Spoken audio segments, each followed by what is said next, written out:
So we found a few companies that were willing to advance on those mats directly.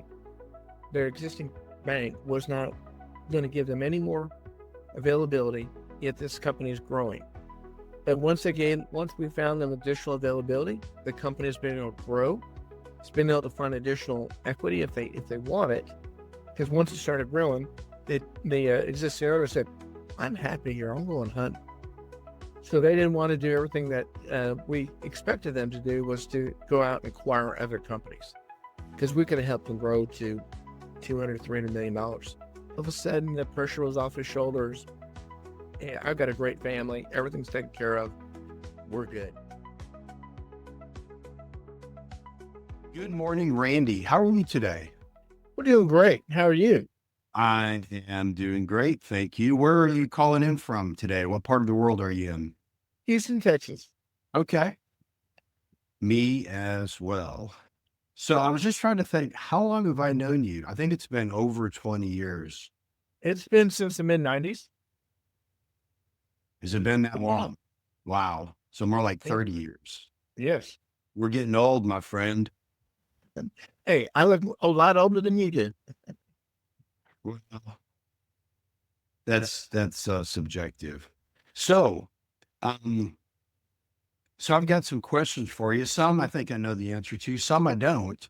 Why don't we start? I'm a sequential learner. Let's start at the beginning. Where are you from originally? Are you from Southeast Texas originally? I'm an Air Force brat, and I was born in El Paso, Texas. Oh, okay.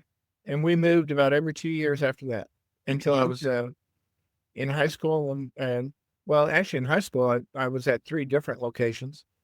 And then starting from college on, Texas A&M, and I've been in Houston ever since.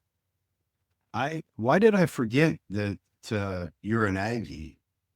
Because you know where I went to school, and I guess we've been able to, get past that. I don't talk about it that much. It's probably one of the main reasons. A&M was good to me, but it's in my past. Yeah, no, I'm Gary. I'm just having fun with you.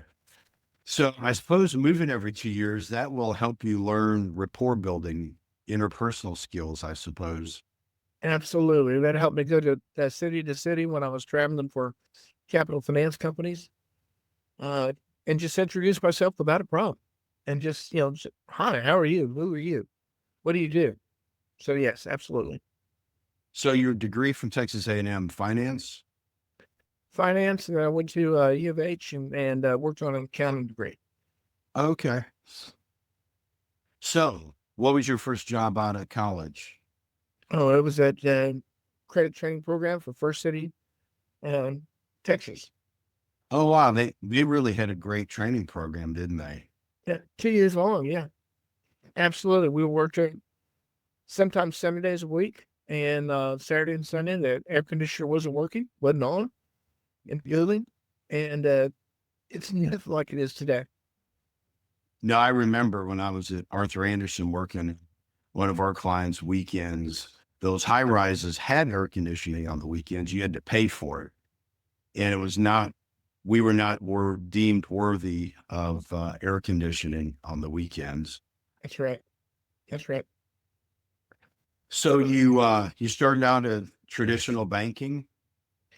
Started at traditional banking, did that for about 17 years. First City and all of its precursors. First City, M-Bank, Bank One. They finally sold to Chase. And then right after they sold to Chase, my manager at the time had gone to a capital finance company, and he asked me to follow him. And that's when I got involved with capital finance. That was back in mid-90s. Okay. I enjoyed it. I enjoyed being able to help companies. It wasn't like, you're in silos at banks, and the regulators can only allow you to do so much. But there's so much more out there for companies to be able to provide them with growth capital, turnaround capital, acquisition capital that most CFOs don't even know. And so I really enjoy that. I went back to conventional banking when a woman by the name of Mary Bass, and I think you might know her. I know Mary. Yeah. She followed me for 2 years, trying to get me to go to Redstone. And Yeah. Redstone was a small little bank. I didn't want to have anything to do with it. I didn't want to go back to banking after I'd gone to capital finance. And after 2 years of her calling me every 2-3 days a week, when I was traveling 3.5 weeks out of every month for 4 years, her saying stuff like, "Randy, where are you? When's the last time you saw your son pitch? When's the last time you were with your wife? What's you doing tonight?" It's like, "Mary, I'll interview, but I've got to know that if I say no to this interview, you're not going to call me anymore." Well, I went on the interview. I met with David Schindler, and he got me to go back to conventional finance. And it was a good thing at the time. Both he and Bob Henriksen, who was president at the time of Redstone, had both grown up in the national division of First City's asset-based lending. Okay. That's what they were trying to bring over to this very small bank. We grew that bank from 58 million to $1.2 billion in 3 years. Wow. That's a serious growth. And most of those customers are still there. So, it worked. But when you go on to other banks and all the silos that they have, you can't grow. You can't help companies as much as you would like if you know what's available. And I Yeah. don't mean that to be mean to conventional bankers. Conventional bankers, they I have all their respect, or I respect them tremendously. But I just think they don't know what's still available. So it's Yeah. great going out there and trying to educate them to know, hey, listen, if you can't do this, here's what we can do. Yeah. No, that I get it. And I know that, as is typical in the banking business, most bankers don't, serve at one bank for 40 years. There's always movement. And what I'd like to do though now is I'd like to skip kind of forward to your main gig. I mean, I think the bottom line takeaway was your career was split between traditional corporate lending, from the banker level all the way up to, senior executive level. You've done the capital finance piece. It sounds like you wanted to kind of create a new combination, new offering to the marketplace. So talk to me about what prompted you to start Trinity Bay Capital. I think, and I won't name his name, but I had just come back one day from booking a $85 million deal. I was by myself. I was doing all the settlement work. I was there for 8 hours at this closing. And when I came back to the bank with all the paperwork and I walked in, I was really happy because we got a large deal done, which eventually turned into a much larger deal. Um, the first words out of my president's mouth was, "Randy, you need more deposits." Well, I understand, but this was a pretty good deal. And that, together with all the silos that conventional banks have, the inability to do things that should be done, common sense things, but just conventional banks can't do because of the regulators. Mm-hmm. And because you can't put 100 bankers out there and just let them be, roam out there and do everything they want to do. You can't do that. That makes conventional bankers conventional. Mm-hmm. But after being in the capital finance group and also being at Redstone's mezzanine and equity group, it taught me all the additional options that we have out there to be able to provide. So I thought, at the time I was 63 years old, do I want to go to another bank? Am I tired of these silos? Yes, I am. Mm-hmm. I decided to just start my own company. I've been asked to take on funds and be able to lend our own money, but that would put me right back in the silos. Mm-hmm. Sure. I just enjoy helping companies. It just makes me happy.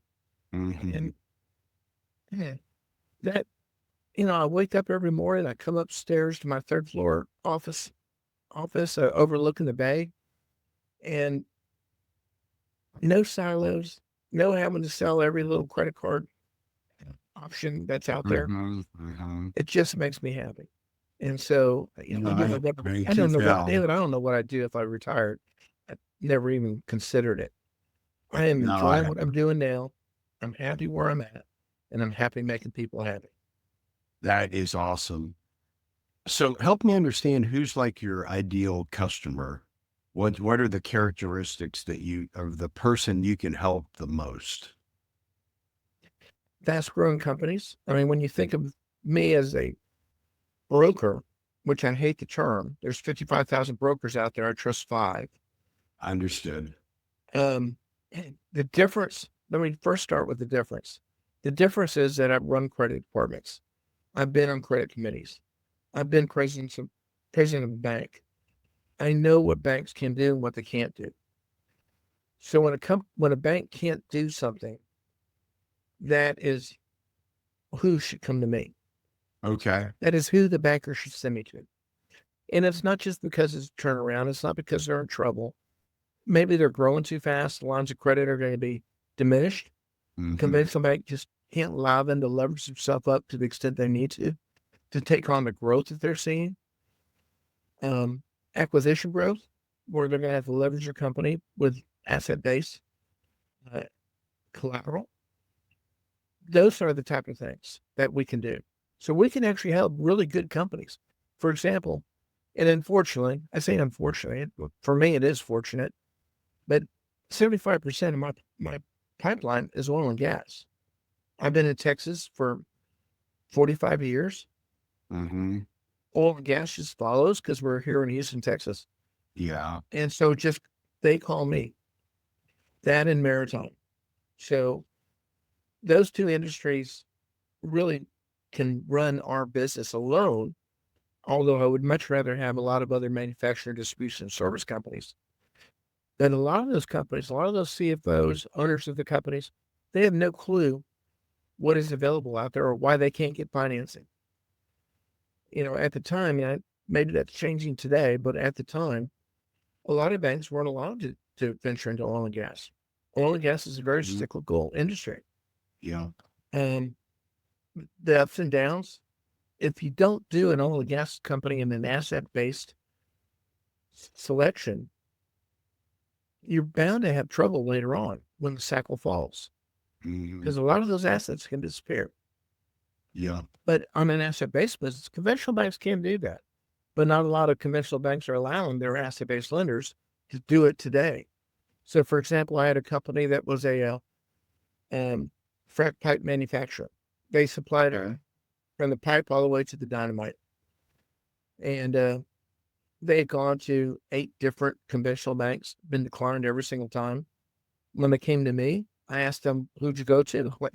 Well, none of those guys were going to do your deal because they're not allowed to. Their ownership was not allowing them to do it. Took them to the first bank that I knew would do it, and we got that deal closed this year. $30 million line of credit with a $20 million accordion, and potential accordion. They didn't need it at the time because they were on the downhill run, but that bank knew how to do it. That bank, that lender, knew how to do it. But it's because we knew who to go to that deal got done. Right. So let me kind of just take a step back to make sure the audience kind of understands.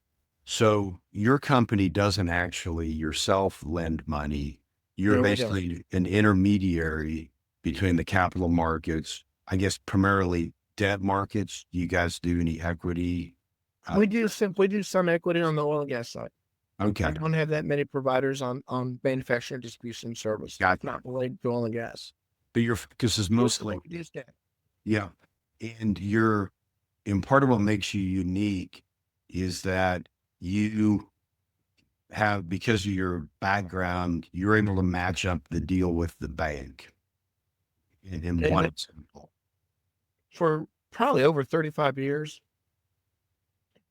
35 years ago, a man by the name of John Flatowitz at Briggs, who at that time was at Briggs and Pacelka.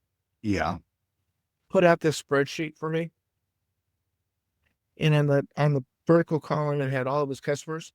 On the horizontal column, it had everyone they could refer them to. Mm-hmm. What that did for me was realize that in the capital finance side, where I was traveling throughout the United States, Canada, and sometimes Mexico, I was interrelating with so many financial providers, and I started taking down names. And I've got a book, single page, probably 48 pages now, of who does what, who likes what their rates are, what their structure is. And so what makes us different than most other brokers is that, number one, I know what a bank can do and what they can't do. Yeah. I have run banks. We put together, or I request, all the financial information, all the documents that a banker would need, or that a financial officer would need. We put that together. We do our own pre-flight, which most all bankers now need to do to get credit to allow them to offer term sheets. We decide where the risk level is of each one of our customers after we decide if we can help them or not. Some customers don't have cash flow. They don't have collateral. Those two items combined make it a tough deal, if impossible deal to do. But if they haven't waited too long, they're still survivable. There's so many options. So we put together our pre-flight, and then I go to that book. And then we decide up to three opportunities to take these financial providers. The difference between most brokers is most brokers don't know what they're looking at, don't know what's available, and they just shotgun it out to 12 or 20 different institutions hoping something sticks. We go to three. 95% of the time, we'll get 3 term sheets. Those are going to be at the right rate that the customer deserves, and they're going to be the right structure. And then we take it to closing. And after closing, we help them negotiate, or before closing, we help them negotiate the documents, we help them negotiate their term sheet, and we get them through the entire process. Because most CFOs, well, I'm not going to say most, it's surprising how many CFOs don't know what's possible, don't know why a conventional bank can't help them, and don't know why this other opportunity that's going to be 2% higher and more if the company's risk level is higher, why they have to do that. So, many times, David, we'll have someone say, no, we're not going to take any of those term sheets. They're just too high. That just doesn't make any sense to us. The structure's too tough. The administration's too tough. Okay, well, go to more banks, go to more conventional banks, see if you can get your loan. And if you can't, come back. And that's where it's an education. It's an education that these CFOs need to go through. And they need to understand it to instruct their owners why they're doing what they're doing. Okay. And so you only get paid if you're able to successfully. We only get paid at closing. Okay. At the closing table. And we'll either obtain a success fee if it goes to a conventional bank. Because if it goes to a conventional bank, that's where I'm going to take it. That's what the client deserves. And it's always going to be a lower rate. It's always going to be less administration. And if I can do that, that's a win. Even though our fees are a lot of times going to be reduced because it's going to a conventional bank. And for that banker to be competitive, they can't pay our full fee. Right. But if it goes to a capital finance company, the capital finance company is who's going to pay us. So the owner doesn't have to pay us if it goes to a capital finance company. Okay. And if it goes to a bank, are they? It's a bank. We need a success fee agreement. Okay. From the client. And we're going to be able to invoice the bank, and at closing, they'll pay us. Okay. So my listeners like stories. So let's talk about some examples. And again, I'm sure, the client name will be anonymous, but give us just some stories to give us a sense of like the types of deals that you guys can do. David, I'm going to throw out one that you referred to me yourself. Can you get in front of some of your clients? And we had a nice little discussion. And at a later date, one of your clients called me for help. Yep. I know who you're talking about. Well, what we ended up doing is finding three other banks that could have helped him, conventional banks, because the client was definitely bankworthy, but his existing bank wasn't really working with him as much as they should have. Mm-hmm. While the client wanted the release of his personal guarantee, at the size level that he was at, I had to educate him and convince him that since you're making every decision, you rule the company, you can do whatever you want to do with the company. They're going to want your personal guarantee to make sure that you stay in line. Mm-hmm.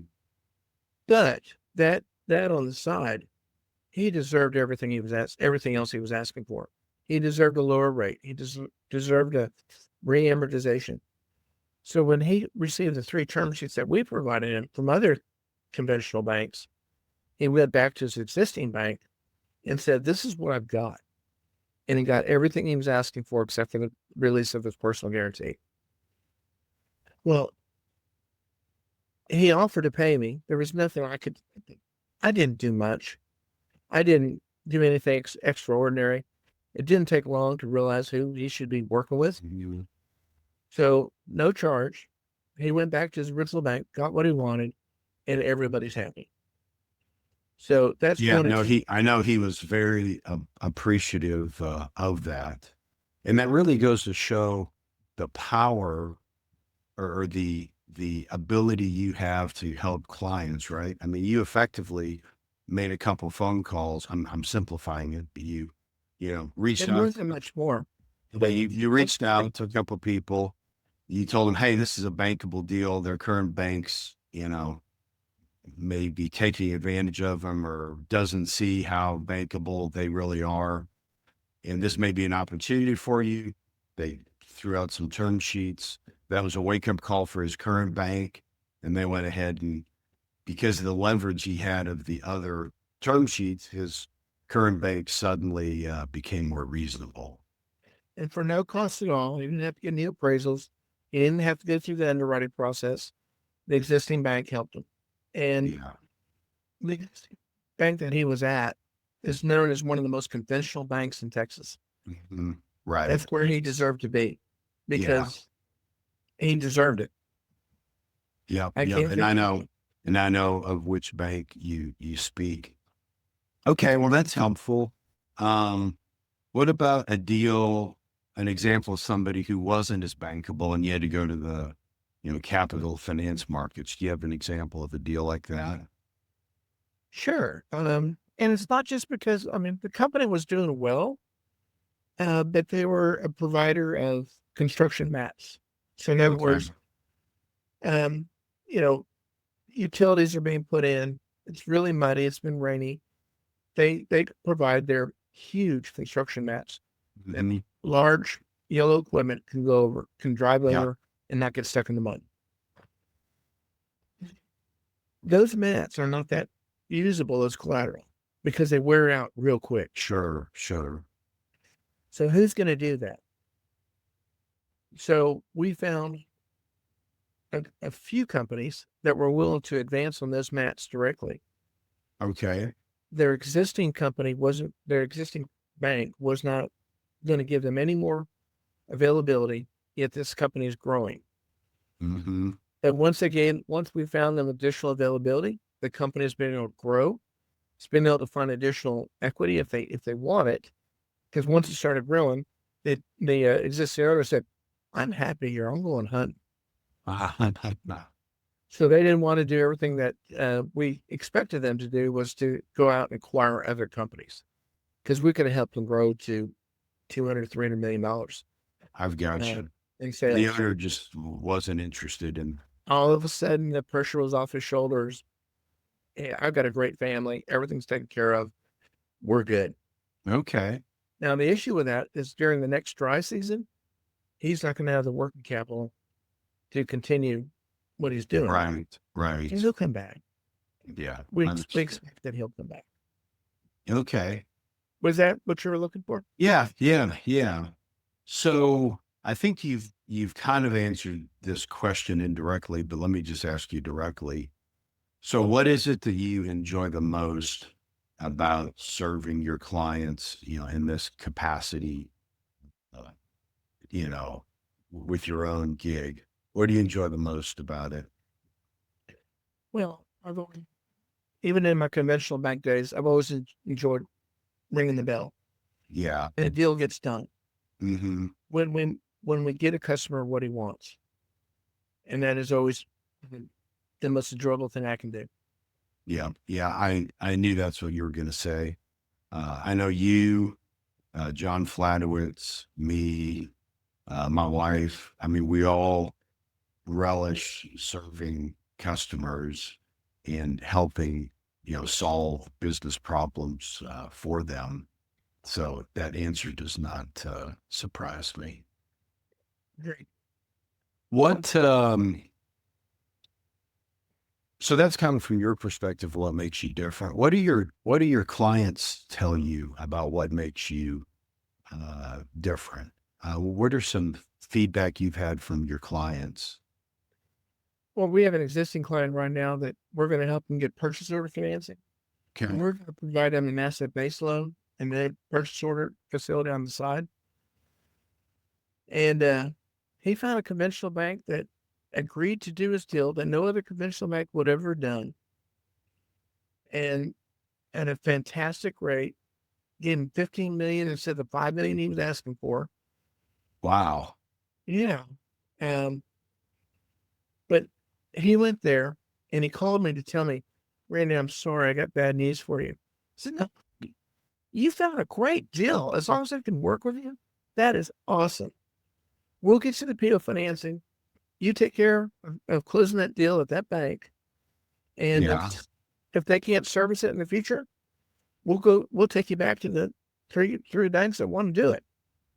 Mm. Um, that's great. That's still fine. So when before he hung up, he said, Randy, you've really surprised me.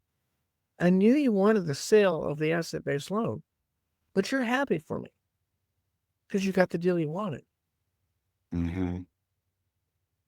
I, I don't need to work. I do this because I enjoy it. Mm-hmm. And Mm-hmm. I'm going to get the company the best thing I can get them. So, that kind of goes back to why did I start my own company? I started my own company because conventional banks can't always do the common Right. sense thing that the company needs. Yeah. Yeah. We're doing it here. No, that is awesome. Yeah, I remember when you reached out to me and you started it, I remembered thinking, what a great fit, what a great service you're offering that you're able to bring all of your expertise. And because really what they're paying you for isn't your time, it's your knowledge is what they're really paying you for. They're not paying you for your time to reach out to 20 banks like a less experienced person would do. It's like the joke about the the factory machinery that was down and they called in an engineer, the story. And he looked at it and he turned one screw like half a turn, and then gave him a $10,000 invoice. And the owner was flabbergasted. Why so much money? I need a detailed invoice.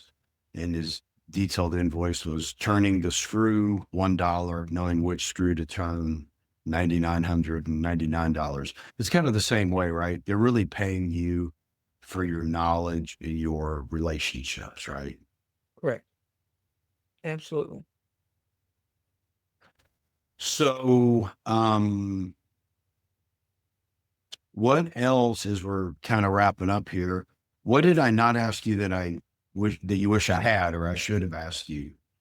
David, you're very good at what you do. You've asked me all the right questions. I've been able to tell you what we offer, why we're different, what we do. You covered it. Okay. Well, good. Well, I know you have helped many of my clients over the last 30 years in all of your different capacities. So I just wanted to thank you for that. You've always made me look good with my clients when I say, hey, let me introduce you to Randy. Randy will take care of you. And that always makes me look good. Like this client you'd mentioned that that you basically gave him leverage to renegotiate with his current bank. He'd been working on this problem for years and just was kind of hitting the wall because he sensed he could get a better deal, but he didn't really know how to go about that. He didn't really have the time, and he didn't know if he just starts, in the yellow pages. Well, I guess we don't have yellow pages, but just started at the E's and just start calling all the banks. And then the problem is, who do you call at each bank? You can't just go to a retail branch and talk to the retail branch manager. So yes, anyway, I appreciate over all these years, you making me look like a star. You are one, David. I promise. Thank you for this opportunity. Yeah. So I've got just two more questions, and they're both fun. One is, if you could go back in time and give some advice to your 25 or 30-year-old self, what advice might you give to yourself? To do what I'm doing now earlier. Yeah. That's the number one answer I get from my entrepreneur clients, because almost all my guests had a similar path. They didn't just graduate from college and start their business because they didn't have any experience. They always worked for somebody else for a while. Then they went out on their own, and they always have the same regret. They wish they'd been more courageous and done it sooner. So one more. We're in Texas. Tex-Mex or barbecue? Tex-Mex. Yeah. But I swear to you, I'll probably have both every week. Yeah, what's really good is if you find a place that's got like great brisket tacos or brisket enchiladas, that kind of gives you a sense of both. So here's what a guest told me that I would have to agree with. He said, it depends. If it's average, I'm going to take the Tex-Mex. He goes, if I know that the option is a barbecue place that's exceptional and a Mexican restaurant that's exceptional, I'd take the barbecue, because he said Tex-Mex has more capacity, more tolerance for averageness, right? I mean, average Tex-Mex is still good, but average barbecue, not so much. I agree with you 100%. That is great.